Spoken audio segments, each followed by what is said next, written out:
Airtel সিম দিয়ে ফুল স্পিডে যদি ইন্টারনেট ব্যবহার করতে চান তাহলে আপনার মোবাইলে এই সেটিংসগুলো সঠিকভাবে করুন।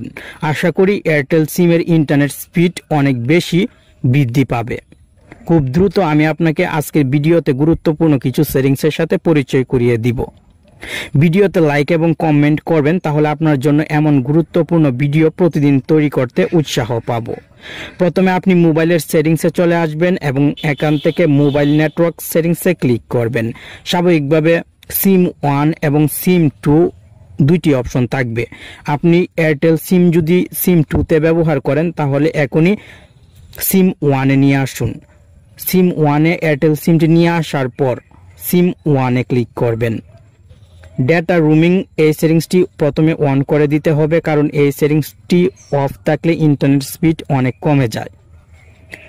প্রিপেয়ার্ড নেটওয়ার্ক টাইপ এই সেটিংসে ক্লিক করবেন এবং এখান থেকে 4G 3G 2G O2 select করে দিবেন। ব্যাকে চলে আসবেন, অ্যাক্সেস পয়েন্ট নেমসে ক্লিক করবেন। সবচেয়ে গুরুত্বপূর্ণ সেটিংস, এই সেটিংসটি সঠিকভাবে করতে পারলে মোবাইলের ইন্টারনেট স্পিড অনেক বৃদ্ধি পেয়ে যাবে। এখান থেকে আপনি এই আই বাটনে ক্লিক করবেন। এয়ারটেল ইন্টারনেট নেমে থাকবে, এই এয়ারটেল ইন্টারনেটের উপর আঙুল দিয়ে চাপ দিয়ে ধরে রাখবেন এবং কপিতে ক্লিক করবেন। এয়ারটেল ইন্টারনেট কপি করার পর APN এর নিচের ইন্টারনেট লেখাটি ডিলিট করে দিবেন এবং এই বক্সে এয়ারটেল ইন্টারনেট পেস্ট করে দিবেন। এই কাজটি কমপ্লিট হওয়ার পর নিচের দিকে চলে আসবেন। APN প্রোটোকলে ক্লিক করবেন এবং 3 নাম্বার অপশনটি সিলেক্ট করে দিবেন।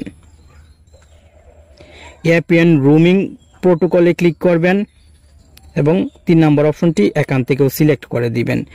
এই কাজগুলো কমপ্লিট হওয়ার পর উপরের দিক থেকে টিক মার্কে ক্লিক করবেন এবং সেভে ক্লিক করে দিবেন।